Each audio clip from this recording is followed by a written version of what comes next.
Never fear of missing out by clicking that subscribe button and becoming another member of the Babylonian family.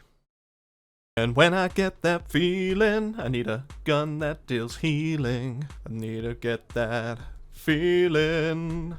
That's right, I'm back with the singing intros, and today we are looking at the Enoch's Blessing legendary shotgun. And find out what makes it special right up, but first, Babylon is now partnered with Raffled Up, the one-stop shop to have the chance at scoring yourself some great tech at a low price. Raffled Up has made over 1,800 people happy with their competitions, ranging from store credit, GPUs, VR sets, and even full-on PC rigs to take your game into the next level. Keep your eye out for mega bundle competitions too for your chance to win several £thousands worth of gear, all for less than the cost of a chippy. If you fancy your chances, make sure to use our partner code in the description below and save yourself some money while also supporting us as a channel. Best of luck and enjoy the content.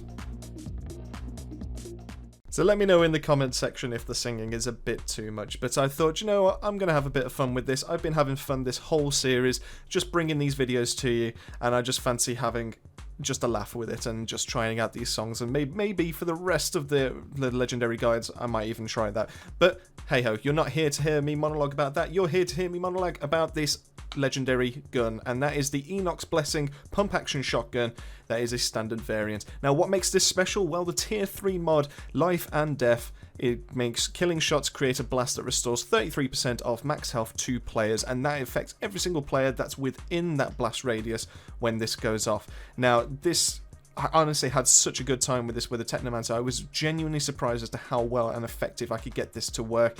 The problem with the other shotguns when I was playing as a Technomancer was the fact that I wasn't able to heal enough. When you're long range with a Technomancer, you're able to just pop off from enough healing from that long range damage without putting yourself in within the firing range of obviously every single other enemy that's out there.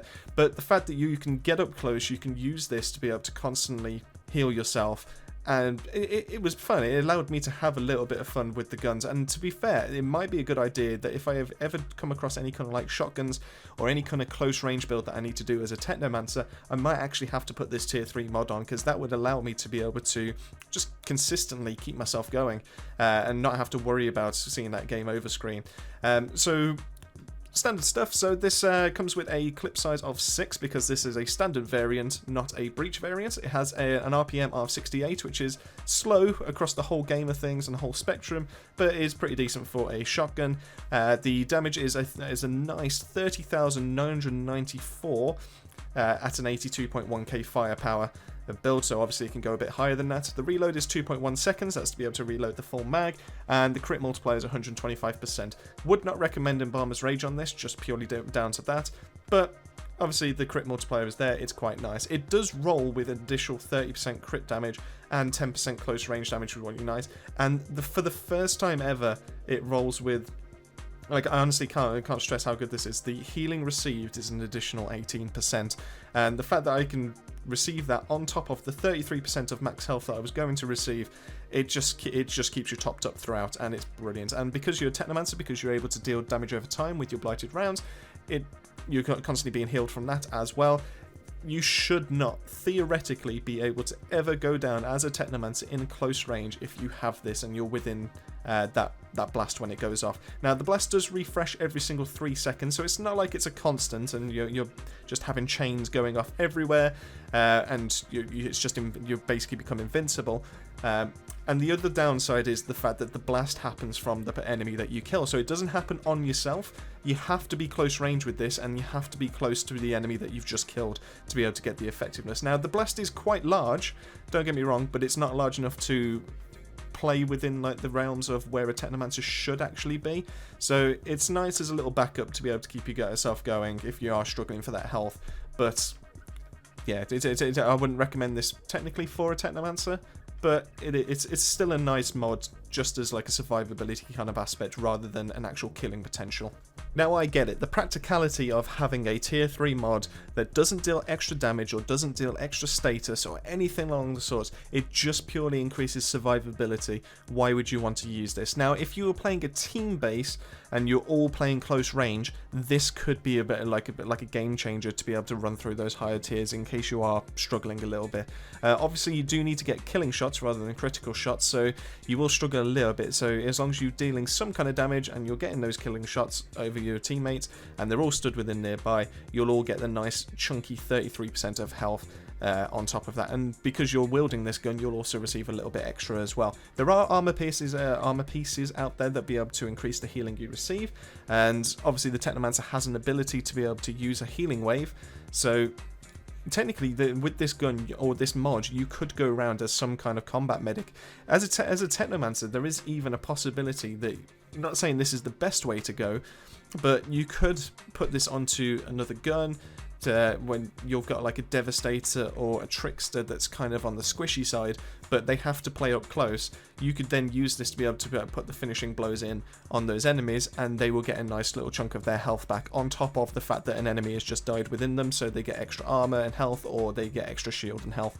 So it's like a combat medic kind of situation, and I know there's some people out there in the community that do actually want to play that, but it's not necessarily practical currently, as it currently is within Outriders itself, because the meta is shifted towards being able to clear expeditions as quickly as possible, so you'll want to get the extra damage that you can inflict, and the fact that Killing Spree and Dark Sacrifice are out there to be able to increase that, as well as Fortress and Embalmer's Rage.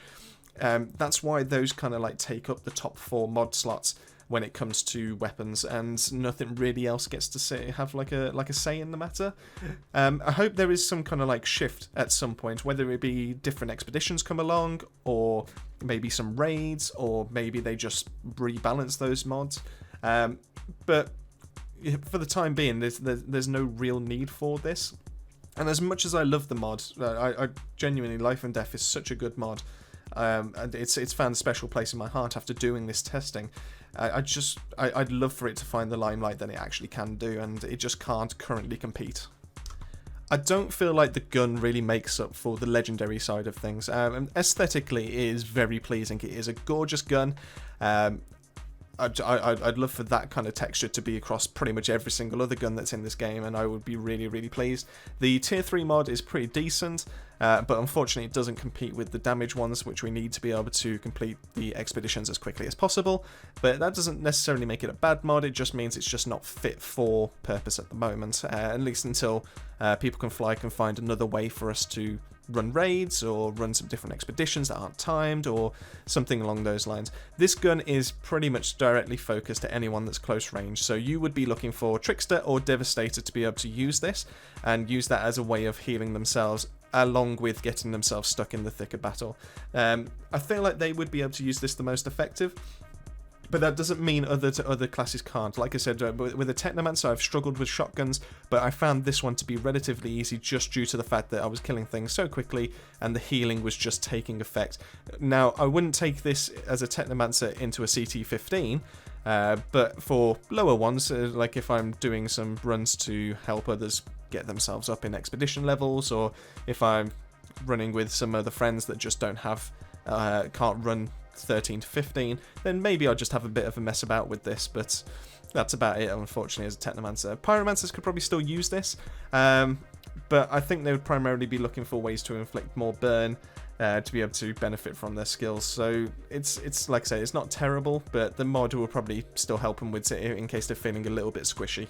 And that's all pretty much that can be said about the Enoch's Blessing. Like I said, it's a really nice mod. It has found a special place in my heart just for what it was able to do and to reignite my love for pump-action shotguns, even playing as a class that's not even designed to be able to use a pump-action shotgun.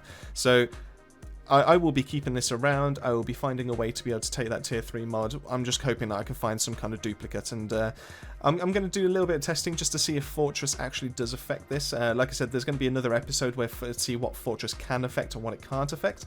And I would genuinely be interested to see if Fortress actually does increase the amount of health that you actually gain from this by 43%.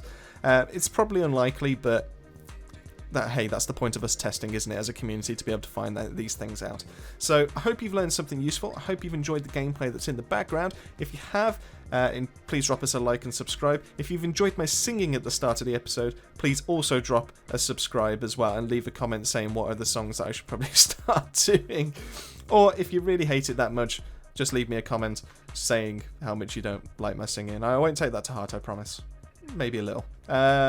But anyways, that wraps up the episode. Keep yourself safe, keep yourself well, and I shall see you on that next episode.